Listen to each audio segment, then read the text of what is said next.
محبوب رب غفور صلی اللہ علیہ وآلہ وسلم نے ارشاد فرمایا کہ جو مسلمان جمعہ کے دن عصر کی نماز کے بعد مجھ پر 80 مرتبہ درود پاک پڑھے گا وہ اللہ تبارک و تعالیٰ اس کے 80 سال کے گناہوں کو معاف فرما دے گا.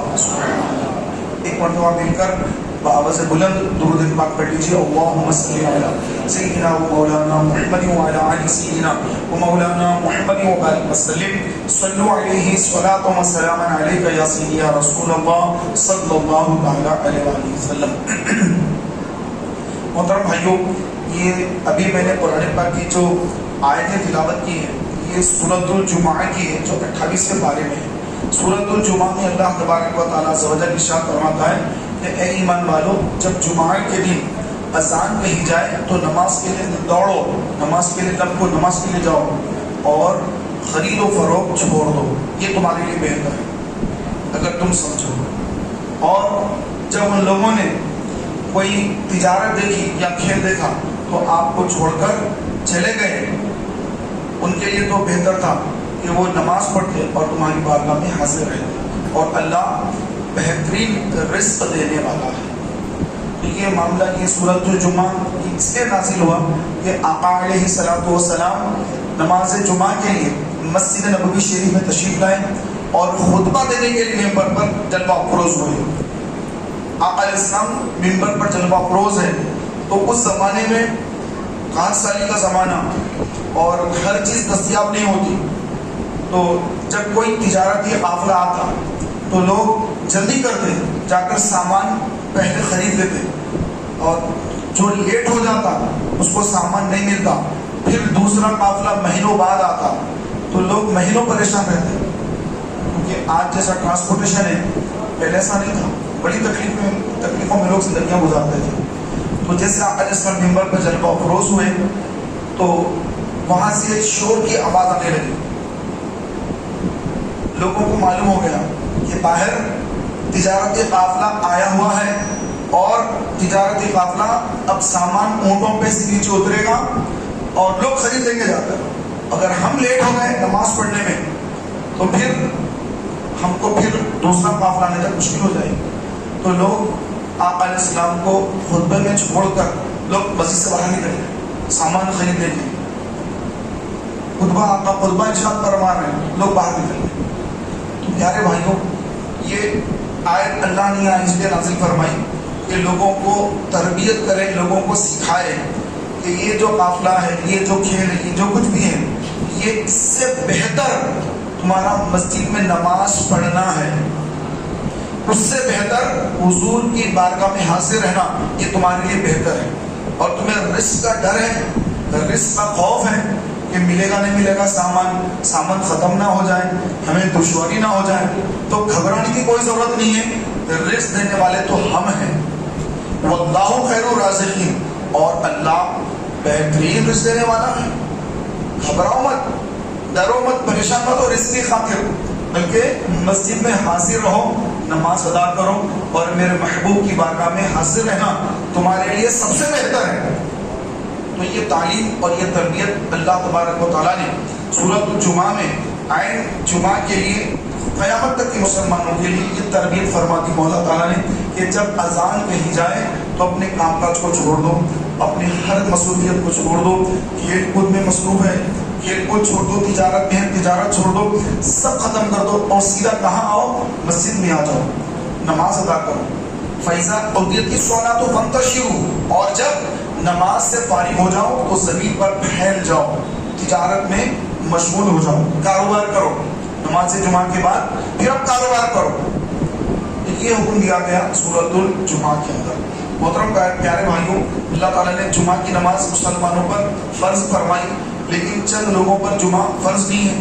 وہ ہے خواتین، نہ جمعہ فرض ہے نہ عیدین فرض ہے. عید کی نماز خواتین کے لیے نہیں ہے. عید کی نماز عیدگاہ میں مسلمان مردوں کے لیے ہے، نہ کہ عورتوں کے لیے. تو عید کی نماز اور جمعہ کی نماز عورتیں سے مستثنا ہے. عورتوں کو نماز عید نماز جمعہ نہیں ہے، بدوقت نماز فرض ہے.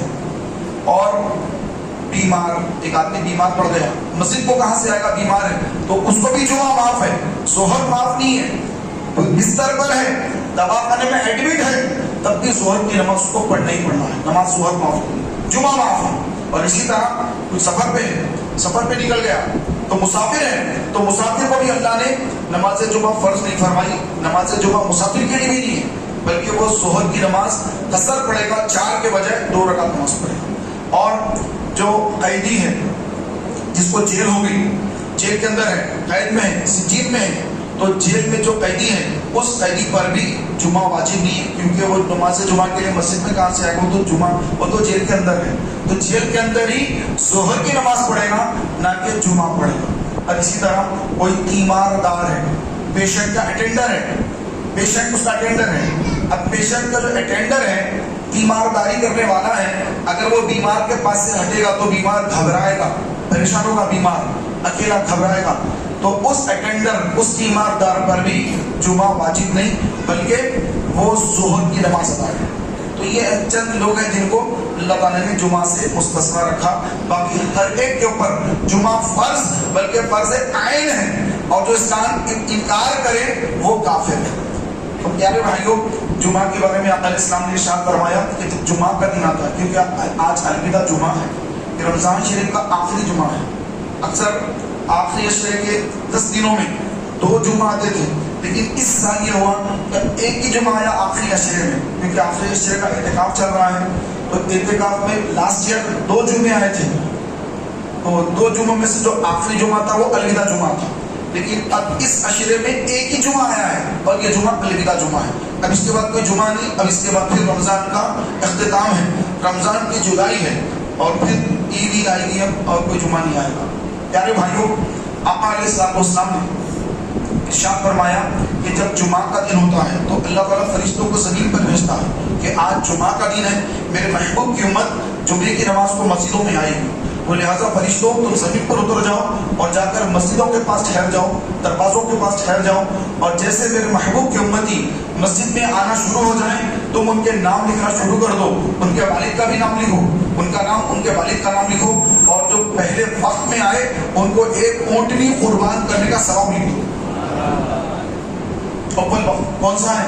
اذان کا وقت۔ جیسے اذان ہوئی، اذان کے ساتھ ہی جو مسجد میں آ گیا، ایک آدمی نہیں، ایک ساتھ 100 آدمی آ گئے، تو سارے کے سارے جتنے 100 آدمی بھی داخل ہو گئے تو سب کو ایک ایک اونٹنی صدقہ کرنے کا ثواب ملے گا۔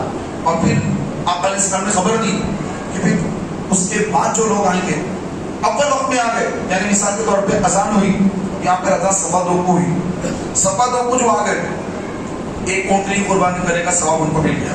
اب اس کے بعد 2:15 کے بعد کوئی 2:30 بجے آ گیا، فرمایا گیا اس کے بعد آنے والے ان کو ایک بیل، بقرہ، گائے، بیل، بقرہ جس کو کہتے ہیں عربی میں، تو ایک بیل یا ایک گائے ان کو صدقہ کرنے کا ثواب لکھا جاتا ہے۔ اور کیسا؟ جیسے فرشتے دروازے پہ ٹھہرے ہیں، کوئی مسلمان آ رہا ہے، جیسے مسجد میں داخل ہو رہا ہے اس کو دیکھتے ہیں، ہمیں خبر نہیں ہوتی کہ ہمیں فرشتے دیکھ رہے ہیں، لیکن ایک موت کا فرشتہ بھی ایک بار دیکھنے والا ہے۔ ابھی تو کون سے فرشتے دیکھ رہے ہیں؟ ابھی تو مسجد میں ثواب لکھنے والے فرشتے ہم کو دیکھ رہے ہیں، اور ہم سے نہیں پوچھتے کہ تمہارا نام کیا ہے، تمہارے والد کا نام کیا ہے، سن آف کیا ہے، کچھ بھی نہیں پوچھتے، ان کو سب معلوم ہے انہیں کیا ہے، اس کے والد کون ہے، ان کو سب پتا ہے، اور یہ پتا ان کے اپنے سے نہیں بلکہ اللہ کی عطا سے ہے، اللہ کی عطا سے ہے۔ تو یہ فرشتوں کو اللہ نے اتنی طاقت دی، تو جن کے صدقے میں ساری کائنات ماریز وجود میں آئی، آقا علیہ السلام امام الانبیاء، ان کا مقام اور مرتبہ کیا ہوگا اندازہ لگائیے۔ یہ فرشتوں کو اللہ نے اتنی قوت عطا فرمائی، تو یہ فرشتے بندہ جب آتا ہے تو اس کا نام لکھتے ہیں، فلاں نام لکھا، پھر والد کا نام لکھا، پھر ثواب لکھ دیا، پھر اس کے بعد دوسرے آئے، بکرے کے، گائے کے برابر ثواب، پھر لوگ آئے تو فرمایا گیا ایک بکرا صدقہ کرنے کے برابر، پھر آئے، پھر ایک مرغ اللہ کی راہ میں صدقہ کرنے کے برابر ان کو ثواب ملتا ہے، پھر جو آئے ان کو ایک انڈا اللہ کی راہ میں صدقہ کرنے کا ثواب ملتا ہے۔ اور یہاں تک کہ جب خطیب منبر پر بیٹھ جاتا ہے، خطیب یہاں ہے، ثواب لکھا جا رہا ہے، جیسے خطیب یہاں سے اٹھے منبر پر آئے، فرشتے فوراً اپنا دفتر بند کر کے آ کے مسلمانوں کی صفوں میں بیٹھ جاتے ہیں، ہمیں نظر نہیں آتا کہ وہ کہاں بیٹھے ہیں، لیکن وہ آ کے مسجد میں بیٹھ جاتے ہیں خطبہ سننے کے لیے۔ تو اب جو لوگ خطیب منبر پر بیٹھنے کے بعد مسجد میں آ رہے ہیں تو ان کا نام رجسٹر میں انٹر نہیں ہو رہا، وہ جمعہ کے ثواب سے محروم ہیں۔